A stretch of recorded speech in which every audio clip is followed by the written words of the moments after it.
The emergency department at St. Alder's Medical Center never really slowed down. But that Thursday afternoon felt especially heavy. The waiting room was packed, monitors beeped in every direction, and the overhead speakers kept calling for staff as if the building itself had forgotten how to breathe. Elira Voss had only been at the hospital for 11 months. She was still considered one of the newer nurses, though she carried herself with the quiet confidence of someone who had learned early in life not to waste words. She was known for arriving before her shift started, double-checking charts, and staying calm even when everyone else around her seemed to be unraveling. Still, in a place where seniority mattered, she was often reminded of where she stood. That afternoon, she was assigned to trauma intake, one of the busiest corners of the emergency floor. It wasn't glamorous work, but it mattered. She moved quickly from patient to patient, taking vitals, preparing equipment, updating records. Her hands never stopped moving. At 3:17 p.m., the ambulance doors opened. A team of paramedics rushed in with a man on a stretcher. He was unconscious, pale, and dressed in civilian clothes stained with dirt and sweat. But it was the military dog tags around his neck and the tattoo on his forearm that caught Elira's eye before anything else. The paramedic gave the report fast. Male, early 30s, collapsed during a private training event nearby. Possible internal complications, severe dehydration, unstable rhythm in transport. Elira stepped in beside the stretcher as it rolled toward Trauma Room 3. "Name?" she asked. "Lieutenant Rowan Hale, U.S. Marine Corps." The words barely settled before the trauma physician on duty, Dr. Kessler, entered with 2 residents behind him. "Prep for fluids and cardiac monitoring," he said without looking up. "Standard intake." Elira nodded and got to work. She attached the leads, checked oxygen flow, and inserted the 4-line with practice speed. Rowan's pulse was weak, irregular. His breathing had a strange pause between cycles, not enough to alarm anyone at first glance, but enough to make her look twice. Then she noticed his left hand. There was a faint tremor in his fingers. Not random, rhythmic. She looked at the monitor again. Something wasn't right. "Doctor," she said, keeping her voice steady, "I think we should run a full electrolyte panel now. His symptoms don't match simple dehydration." Dr. Kessler barely glanced over.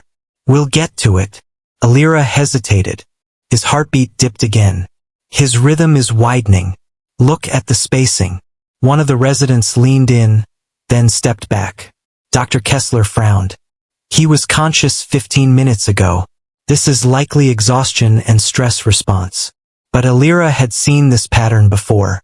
Years ago, during her clinical rotations, she had worked under a specialist who drilled one lesson into every student. When the obvious answer doesn't fit, trust the details. And the details here were all wrong. She looked at Rowan's chart again. No history available. No family listed. No immediate medical file access. His blood pressure dropped. "Doctor," she said again, firmer this time, "I need authorization for magnesium and calcium review immediately." Dr. Kessler turned toward her fully now, irritation clear in his face. "You need to stay in your role, Nurse Voss." The room went still. Elira swallowed, but didn't move. Rowan's fingers curled tighter. Then his chest jerked once. The monitor screamed. Everything happened in seconds. His rhythm collapsed into a dangerous pattern. The residents rushed in, but Elira was already moving. She adjusted the oxygen, repositioned his head, and shouted for the crash cart. Dr. Kessler ordered standard intervention, but Elira saw the strip on the monitor and knew it wouldn't be enough. If they treated him for the wrong cause, they could make it worse. She made the choice before anyone gave her permission. She reached for the emergency lab override and triggered the stat panel herself. Then she prepared the corrective line she believed he needed. "Stop!" one resident yelled. But Elira had already connected the infusion. Dr. Kessler spun toward her. "What are you doing?" She didn't answer. Her eyes stayed on the monitor. For 3 long seconds, nothing changed. Then the rhythm stabilized. Not perfect, but stronger. The room went silent except for the steady beep returning to the screen. A technician rushed in with preliminary lab results. Severe electrolyte imbalance. Exactly what Alira had suspected. The treatment she had given was the correct one. Nobody spoke for a moment. Dr. Kessler looked at the results, then at her. His expression wasn't relief. It was anger. You acted without authorization. He would have coded, Alira replied quietly. That was not your decision to make. The Marine's condition continued to improve as the team adjusted care based on confirmed labs. But the atmosphere in the room had shifted. No one thanked her. No one acknowledged what had happened. Instead, by the end of the shift, she was called to administrative offices on the 4th floor. She knew before she entered that it wouldn't be good. The room was cold and formal. Dr. Kessler sat with the chief operations officer and a representative from hospital compliance. Alira remained standing. A file sat on the desk. Nurse Voss, the officer began. Today you violated procedural hierarchy and administered treatment outside direct physician authorization. Alira kept her hands clasped. The patient survived because the treatment matched the lab findings. That is not under review, the officer replied. She stared at them. For a moment, she thought someone might defend her. No one did. Dr. Kessler spoke next. In medicine, discipline protects lives. Personal instinct cannot replace protocol. Alira finally sat down. Her voice stayed calm. With respect, protocol was delayed. The patient was deteriorating. And you overstepped. The words landed harder than she expected. A printed letter was slid across the desk. Effective immediately, dismissal pending board review. Her access badge would be deactivated within the hour. She read the page twice, not because she didn't understand it, but because she couldn't believe how quickly a career could be reduced to paper. She had spent years studying, training, sacrificing sleep, missing family events, taking every extra shift offered. And now she was being escorted out as if she had endangered someone. She signed the form. What else was there to do? The sun was already low when she stepped outside. She carried a cardboard box with her few personal items, a coffee mug, 2 notebooks, a stethoscope, and a framed photo of her late grandmother. The automatic doors closed behind her. No one followed. She sat on a bench across the street, the city noise blurring around her. For the first time all day, she let herself feel it. Not anger, not even sadness, just emptiness. She replayed the moment in trauma room 3 over and over. Would she do it differently? She searched herself honestly. No, she would make the same decision every time. Because she had seen what others missed. Because waiting would have cost him his life. But knowing that didn't make the loss easier. As twilight settled, her phone buzzed. Unknown number. She ignored it. Then it rang again. And again. Finally, she answered. Hello. Calm voice responded. Is this Alira Voss? Yes. This is Lieutenant Commander Hayes. I'm calling regarding the patient admitted earlier today. Her back straightened. Lieutenant Rowan Hale? Yes. She stood up. Is he okay? There was a brief pause. He's stable. Thanks to your intervention. Her throat tightened. At last, someone said it. But the officer's next words shifted everything. Ms. Voss, there are matters connected to Lieutenant Hale that require discretion. Someone very important has been informed of what happened today. Alira frowned. I don't understand. You don't need to, not yet. But I strongly advise you to remain available tomorrow morning. Why? Another pause. Then, measured and unmistakable. Because your actions today reached the highest office in the country. The line went dead. Alira stood frozen under the dim streetlight, her box still in her arms. She looked back at the hospital where she had just been dismissed. Inside those walls, she had lost everything she thought defined her. But for the first time since walking out, she realized the story wasn't over. Not even close. Alira barely slept. She lay awake in her small apartment, staring at the ceiling while the city outside slowly quieted. Every time she closed her eyes, she saw the emergency room monitor flashing, heard the sharp tone of the alarm, and felt the weight of the dismissal letter still folded on her kitchen table. But louder than all of it was the phone call. Your actions today reached the highest office in the country. Those words kept circling in her mind, impossible to place anywhere sensible. She had spent the evening trying to convince herself it was some kind of misunderstanding. Maybe the officer had exaggerated. Maybe it was routine military language meant to sound important. Maybe none of it would lead to anything. Still, she kept her phone charged and nearby. By dawn, she was dressed and sitting at her kitchen counter with a cup of untouched coffee. At exactly 7:12 a.m., someone knocked on her door. Not once, twice, firm and official. Alira stood slowly and crossed the room. When she opened the door, two individuals stood in the hallway. One wore a dark navy uniform with silver insignia. The other was in a plain black suit, carrying a slim folder. Both held themselves with the kind of posture that made explanations unnecessary. "Ms. Alira Voss?" the man in uniform asked. "Yes, I'm Commander Dorian Hayes. We spoke last night." She nodded, suddenly aware of how small her apartment felt. "This is Special Advisor Ren Talbot." The suited man gave a polite nod. "We need you to come with us." Alira looked from one to the other. "Now?" "Yes." Her first instinct was caution. "Am I in some kind of trouble?" "No," Hayes said quickly. "Quite the opposite." She hesitated. Talbot stepped forward slightly. "You'll be briefed on the way. We assure you, this is a matter of urgency and gratitude." Gratitude.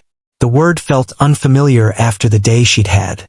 She grabbed her coat and followed them downstairs. Outside, a dark government vehicle waited at the curb. No flashing lights, no dramatic scene, just quiet efficiency.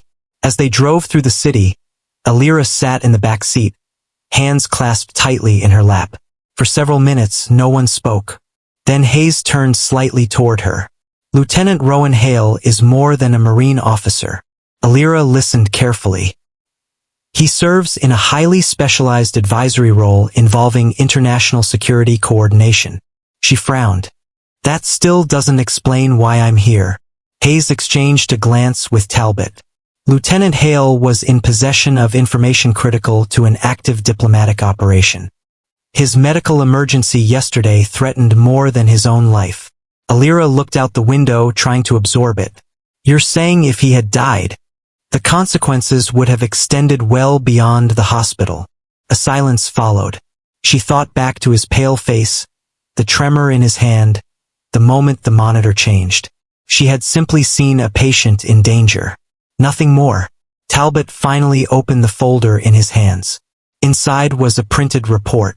"Your intervention prevented a cascade of complications that could have delayed a time-sensitive national briefing. That delay may have disrupted negotiations already underway." Alira blinked. "This can't be real." "It is." She let out a breath and leaned back. All this because she had trusted her instincts. The vehicle entered a secured gate and stopped outside a federal complex she did not recognize. She was escorted inside, through polished corridors and multiple checkpoints. No one explained further. At last, they entered a private conference room. There, seated at the far end of a long table, was Lieutenant Rowan Hale. He looked very different from the man she had treated. Still pale but alert. He stood as she entered. For a second, neither of them spoke. Then he stepped toward her. "You saved my life." The simplicity of it caught her off guard. She had expected officials, documents, maybe another interview. Not this. She looked at him, remembering the chaos of the trauma room. "I did what any nurse should do." He shook his head. "No. You did what others were too afraid to do." Those words stayed in the room. Alira looked down briefly. He continued. "They told me what happened afterward." She knew what he meant. Her dismissal. His expression hardened. "That should never have happened." Alira gave a faint, tired smile. "Well, it did." Before either could say more, another official entered and requested Hale's presence elsewhere. He paused before leaving. "There's someone who wants to meet you. Personally." Alira frowned. "Who?" But he only gave a small, knowing look. "You'll understand soon." Hours passed in meetings she never expected to attend. She was asked to recount every detail of the medical emergency. Her training, her decision-making, the exact symptoms she observed. Not once did anyone question her judgment. Instead, they studied it, respected it. It was the first time since entering the profession that she felt truly heard. Near evening, Talbot returned. His tone had shifted, more formal now. "Ms. Voss, arrangements are being made for you to travel to Washington this evening." She stared at him. "Washington?" "Yes." "For what?" He held her gaze. "A direct request." Her pulse quickened. "From who?" Talbot closed the folder. "From the president." The room went silent. Alira thought she had misheard, but the seriousness in his face left no room for doubt. She laughed once. Not because it was funny, but because reality had become too strange. "You're serious?" "Completely." She sat down. Just yesterday she had been dismissed from her job. Now she was being flown to the capital. Nothing made sense. "Why would the president want to see me?" Talbot answered carefully. "Because leadership notices courage, especially when it appears in unexpected places." She had no reply. That evening, aboard a government flight, Alira sat by the window as city lights disappeared below. She still wore the same coat from that morning. Still carried the folded dismissal letter in her bag. She had almost left it behind, but something made her keep it. A reminder of where she had started, or perhaps what she had survived. As the plane moved through the dark sky, she finally had a moment alone. And for the first time in 2 days, she allowed herself to think about what all this meant. Not the politics, not the titles, but the strange reversal of it all. One moment she was considered reckless. The next she was being honored. How fragile reputation could be. How quickly people decided who you were. She wondered if anyone at St. Alders knew where she was now. If Dr. Kessler had heard. If the administration had begun to realize their mistake. Then she pushed the thought away. What mattered now was ahead, not behind. The flight landed shortly before midnight. A car took her through quiet streets lined with monuments she had only seen in photographs.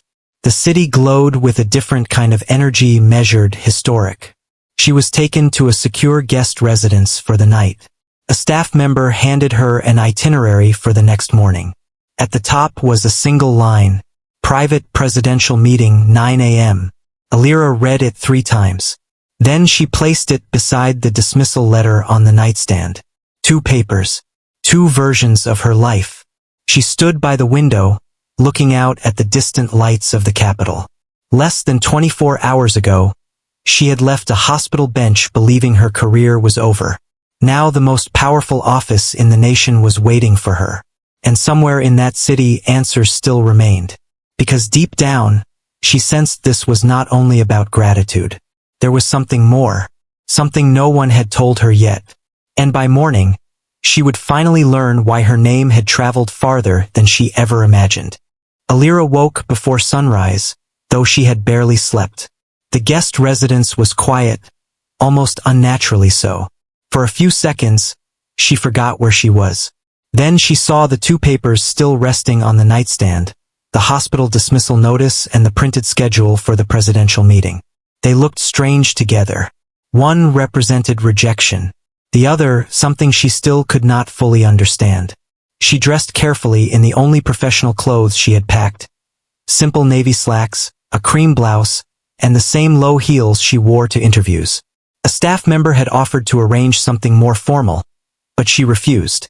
She wanted to arrive as herself. Nothing more, nothing less.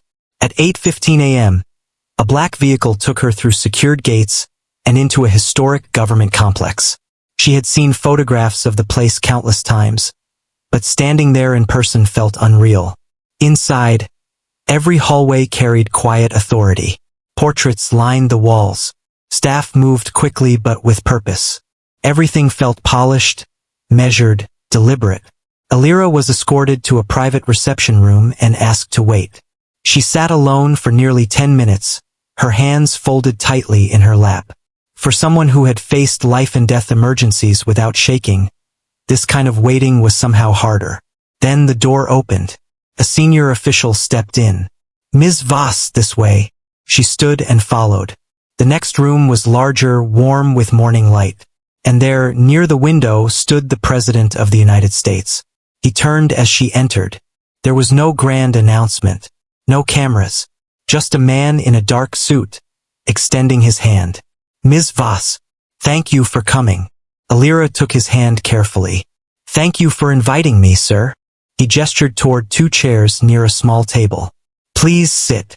She obeyed, still trying to steady herself. For a moment he studied her.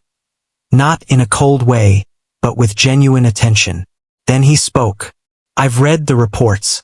I've spoken with Lieutenant Hale. I wanted to meet the person whose decision may have changed more than one life this week. Alira lowered her eyes briefly. I was only doing my job. He smiled faintly. That's what people often say after doing something extraordinary. She didn't know how to answer. The President leaned back slightly. Tell me what you saw in that room. She explained everything. The symptoms, the irregularities, the details others dismissed. She described her reasoning, her uncertainty, and the moment she chose to act. He listened without interrupting. When she finished, he nodded slowly. You trusted your judgment under pressure. That's rare. She hesitated. It cost me my position. Yes, he said quietly. I'm aware. A pause settled between them.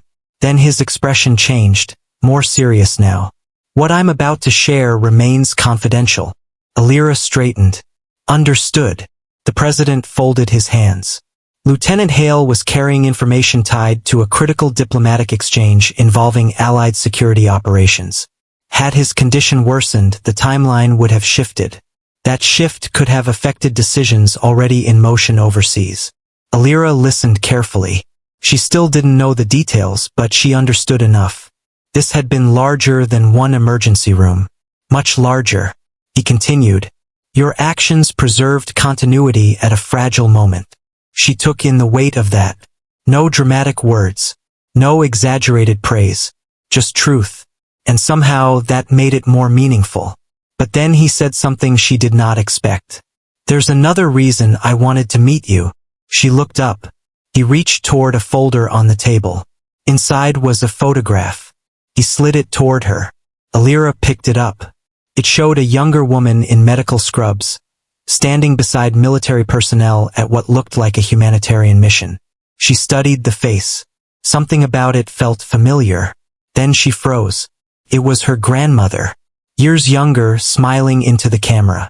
Alira looked up, speechless. The President's voice softened. Your grandmother served in international medical relief programs over 30 years ago. Alira stared at the photo again. She never spoke much about it.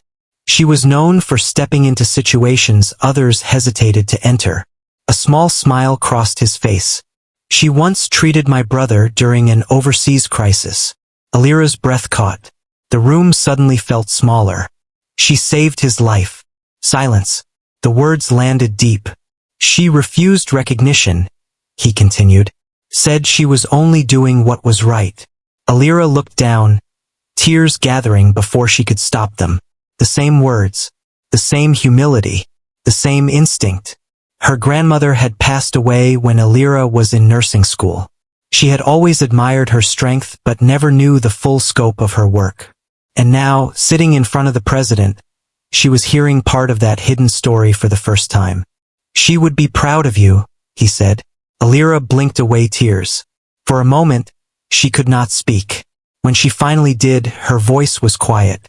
She taught me that hesitation can cost more than mistakes. The President nodded. She was right. A staff member entered briefly, placing another document on the table. The President opened it and slid it toward her. It was a formal commendation. National recognition for decisive medical action under pressure. Alira read it slowly. At the bottom was an invitation to attend a public ceremony later that week. I don't know what to say. Say yes. A faint laugh escaped her. Then the President leaned forward. One more thing. She looked at him. We contacted St. Alders this morning. Her expression changed. The board has reopened your case. She held her breath. After reviewing independent findings, they are reversing the dismissal and issuing a public apology. Alira stared at him. For a second, she wasn't sure how to feel. Relief? Vindication? Anger? All of it, perhaps. But mostly something quieter. Closure. They should have trusted you the first time, he said. She folded the commendation carefully. I'm not sure I can go back. You don't have to. Those words stayed with her. Because for the first time, she realized she had choices. Real ones. Not decisions forced by circumstance, but paths she could choose herself. The meeting lasted another half hour. When it ended, the president stood and shook her hand again. Thank you, Ms. Voss. Not only for what you did, but for reminding us that leadership often begins in places no one is watching. As she left the room, she carried more than papers. She carried a new understanding of herself. Outside, the morning air felt different, clearer, lighter, but before she could fully process it, her phone rang. It was an unfamiliar number. She answered. Hello, a measured voice spoke. This is St. Alders Medical Center. We would like to request a meeting regarding your reinstatement. Alira closed her eyes briefly. The timing almost felt unreal. She listened as they explained, apologized, asked. When the call ended, she looked across the city skyline. Yesterday they had dismissed her. Today they were asking her to return. But something inside her had shifted. Because this was no longer about getting back what she had lost. It was about deciding what came next. And for the first time in her life, that decision would belong entirely to her.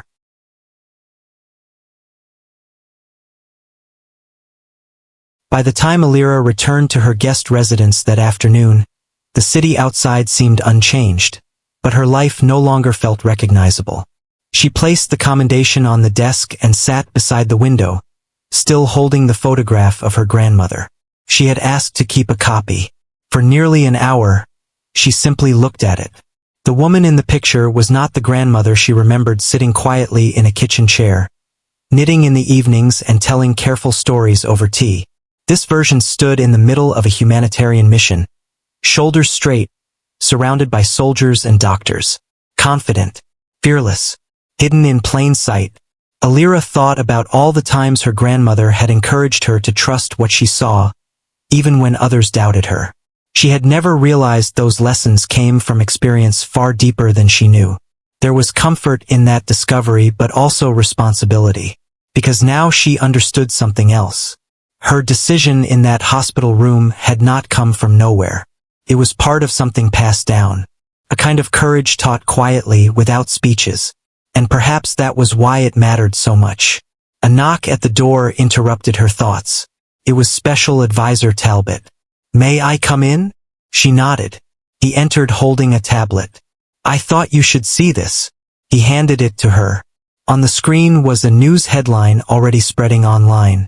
Nurse dismissed after saving decorated Marine receives presidential recognition. She stared. Several outlets had picked up the story. Some focused on the hospital controversy. Others highlighted her unexpected meeting in Washington.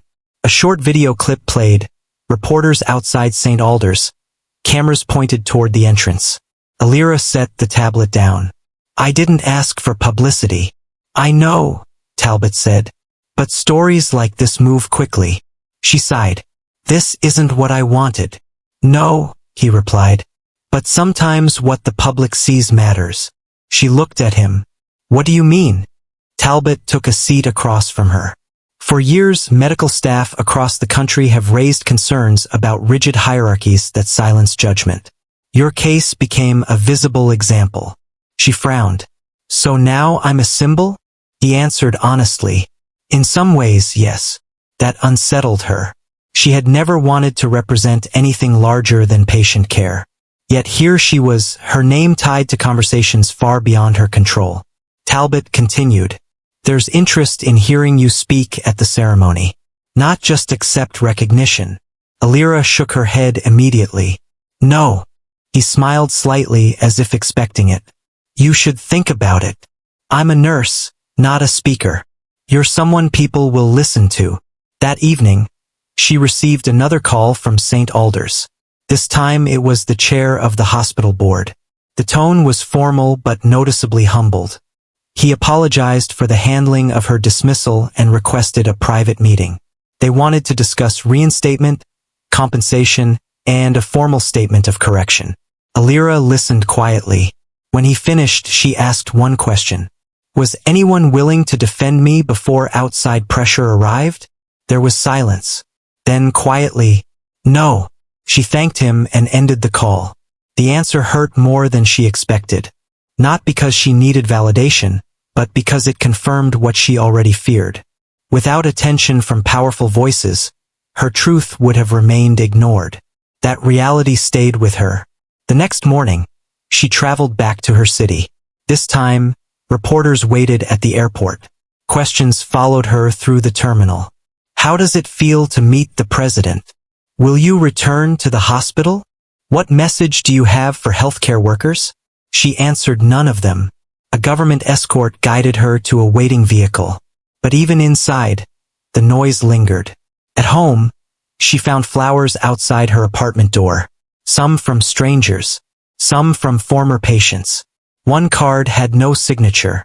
Simply read, "You chose courage when others chose comfort. Thank you." She stood in the doorway for a long time. Then she stepped inside and closed the world out for a while. For 2 days, she stayed mostly unseen. She read messages, responded to a few, ignored many.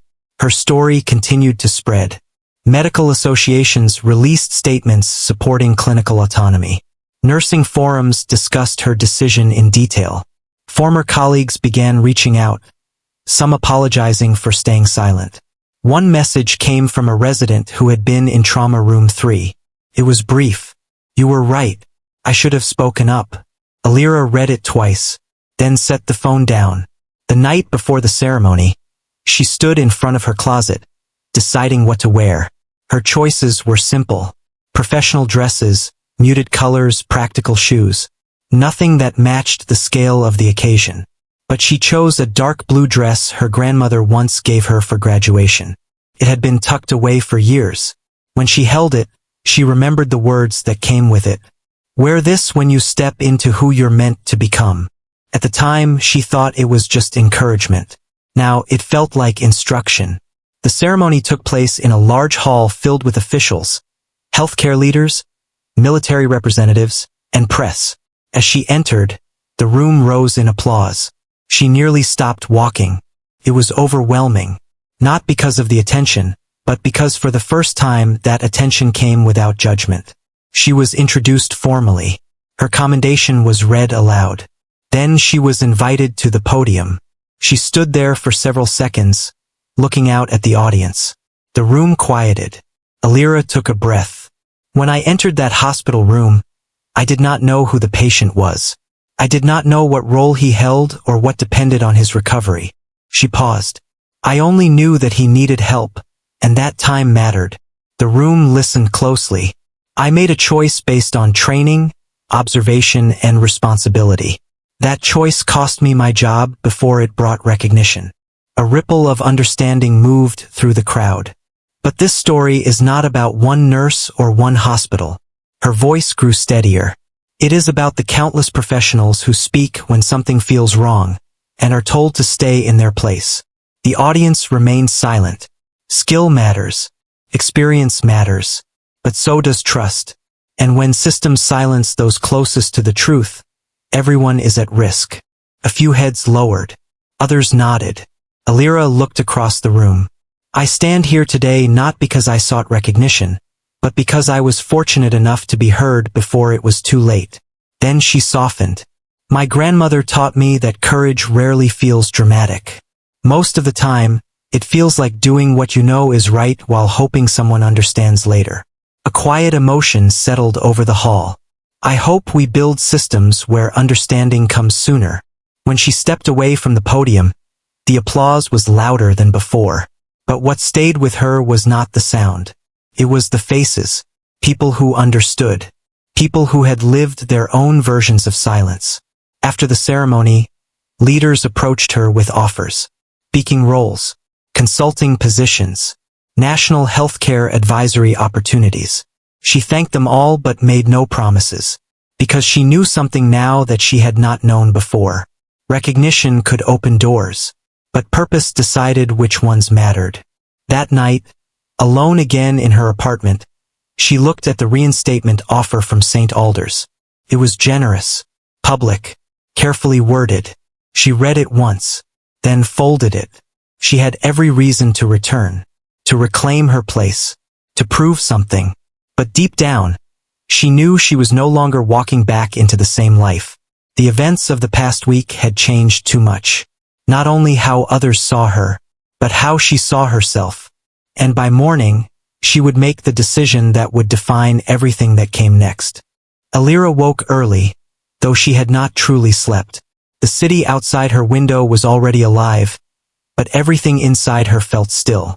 For days, her life had moved faster than she could process. Hospital dismissal, government meetings, the White House, public recognition, and now an offer that could return her to the very place that had cast her out. On her kitchen table lay 2 documents. One was the reinstatement letter from St. Alders Medical Center, carefully written, full of formal apologies and promises of reviewed protocols and strengthened communication channels. The other was a National Healthcare Advisory appointment, offering her a role in shaping emergency response training across multiple institutions. Both were real, both were life-changing, and both pulled her in different directions. She sat down slowly, holding a cup of tea she wasn't drinking. For a long time, she just looked at the papers, not as opportunities, but as choices. Her phone buzzed, a message from an unknown number. "We are outside when you are ready." No name was needed. She already knew. When she stepped outside, a black vehicle waited at the curb again. The same quiet professionalism. The same sense that time did not belong to ordinary schedules. Inside, Special Advisor Talbot nodded once in greeting. "You didn't have to come personally," Alira said. "I did," he replied.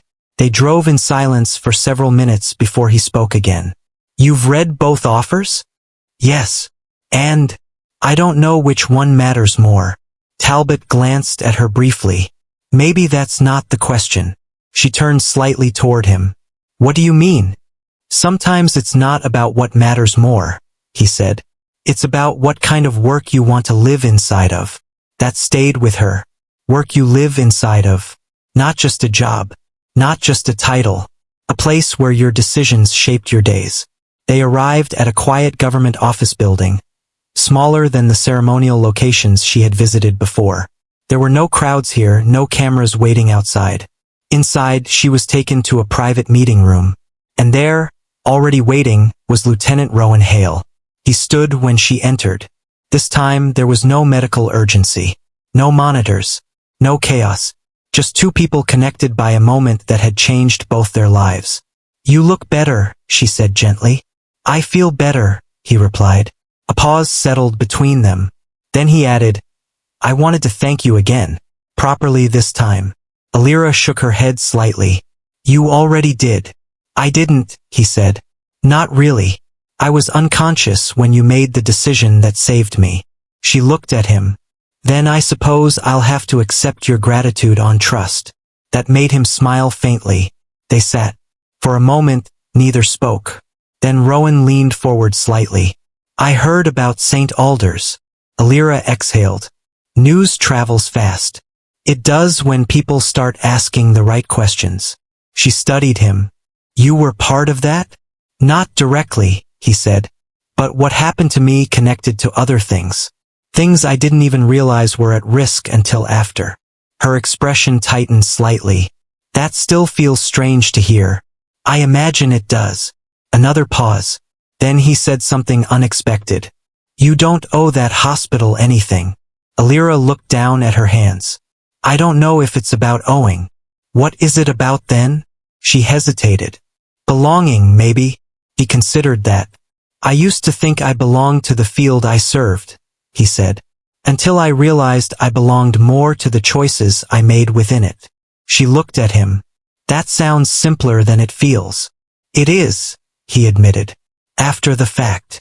A faint silence returned. Then Rowan reached into a folder beside him and slid something across the table. It was not a document.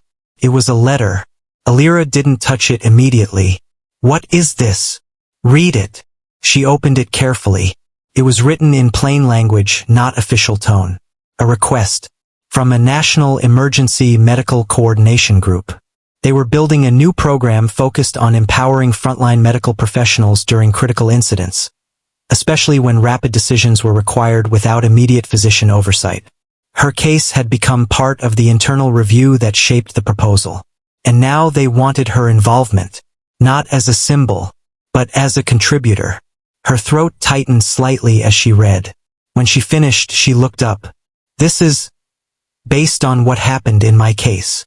"Yes," Rowan said. "And you knew about this?" "Only recently," he replied. "But it started because someone finally asked whether your decision should have been punished or studied." She leaned back slowly. "So now I'm being asked to help design the system that almost removed me from it." Rowan didn't deny it. "That's one way to put it." Alira looked away toward the window. Outside, people walked through the city unaware of the quiet shift happening inside rooms like this. She thought about St. Alders again. The hallway where she had walked out with a box of her belongings. The silence after her dismissal. The feeling of being erased in real time. And then she thought about the moment everything changed. Not the recognition. Not the meetings. But the decision in Trauma Room 3. The instant where she had chosen to trust what she saw, even when others told her not to. She had not acted to become part of a system. She had acted because someone was dying. Rowan spoke again softly. "I know what they did to you felt like rejection. But what you did changed how people think about decisions like that." Alira closed her eyes briefly. "That's not what I was trying to do." "I know," he said. "That mattered." They sat in silence for a while longer. Eventually, Talbot entered the room. He looked between them. "Have you decided?" Alira didn't answer immediately. Instead, she asked, "If I accept the advisory role, what happens to St. Alders?" Talbot was careful. "You don't have to choose one or the other. But returning there would place you back inside a system you've already seen from both sides." She nodded slowly. "And if I don't return? Then they rebuild without you. As they were going to anyway. Honest. Not pressured. Just reality." Alira stood and walked to the window. For a long time she watched the city. She thought about her grandmother. Not the quiet kitchen version. But the younger woman in the photograph. Standing in places where help was needed more than recognition. She thought about the dismissal letter on her table at home. About the apology from the hospital. About the reinstatement offer. And about the advisory appointment. Then she realized something simple. She had been waiting for one of these choices to feel like winning. But none of them did. They all asked something from her. Responsibility. Direction. Identity. Finally, she turned back. "I won't return to St. Alders." The words were steady.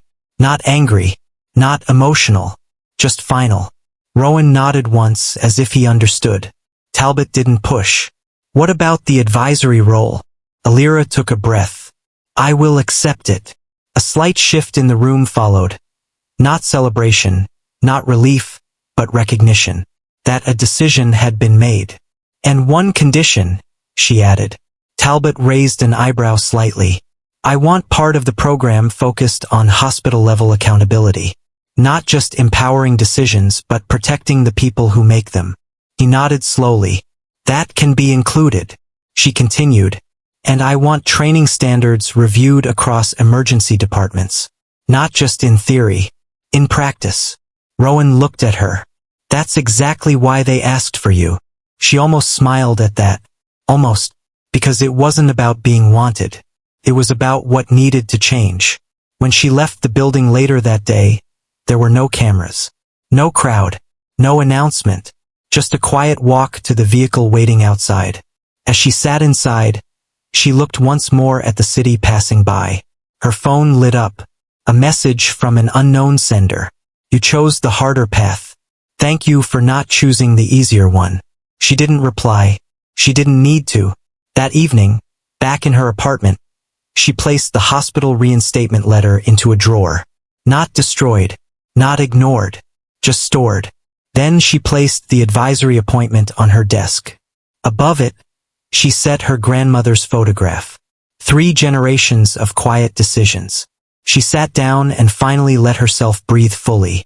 Not because everything was resolved, but because something had shifted permanently. She was no longer waiting to be accepted into a system. She was helping shape what came next. And somewhere, in hospitals she would never immediately see, decisions like hers would one day be understood differently. Not as defiance, not as mistake, but as responsibility in its clearest form. Outside, the city continued as always. But inside Alira Voss's life, a new beginning had already taken shape.